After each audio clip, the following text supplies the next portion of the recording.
that I want, that I like, and I appreciate, right? So my why, that's my what, by the way. When I write my books, that's my what. But my why is I want to share that with people who want to pick up books and the feeling they get from seeing books that's placed in Baltimore. I've written stuff definitely in Baltimore, in DC. If I talked about Howard, I've gone to Howard. Got my doctorate from Morgan, my master's from Howard, HBCU. I'm going to do all right with that. Anyway, that's a side note. My point is, my why is to really infuse the market as much as possible with characters that represent Black folk, African Americans well, and that it empowers other people to go out there and say, I want to do this, and I believe that I can because you've seen all these other people do it in the public domain. So that's my why.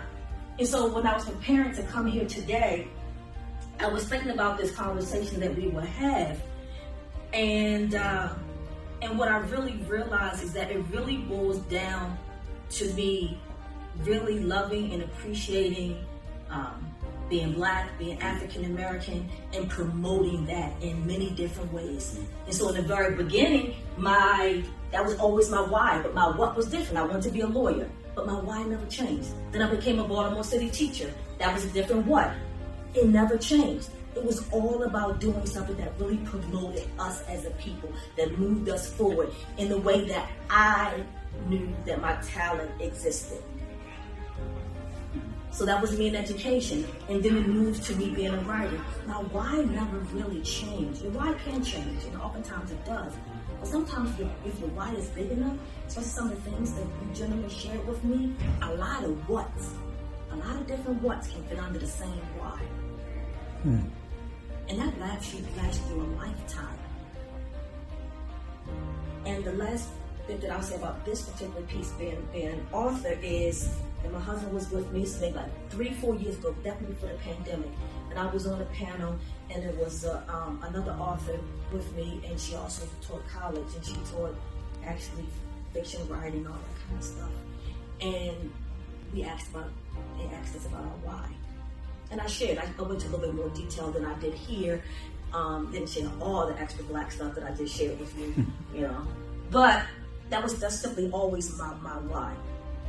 And so I finished, and she looked and she said, I never had a why. She's a little older than me, maybe like you, I'm guessing. She's a little older than me. She's went through her whole life, this whole career, and she said, I never had a why. And she said she didn't really think about it, and she didn't understand why she didn't have one.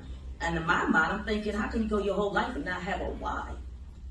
That means in her mind, she just went from what to what to what to what. Well, what pulls all those what's together? If not your why, where's your passion?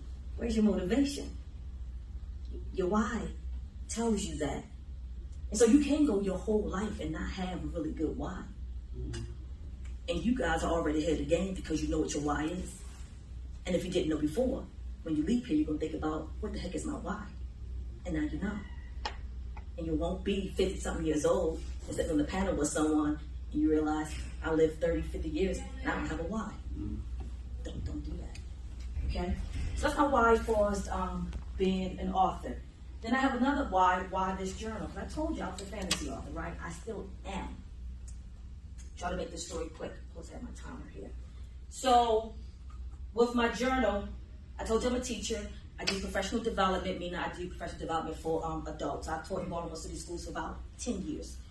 And then I moved to I went to Anne Arundel County as far as a profession, and I did this work with educators.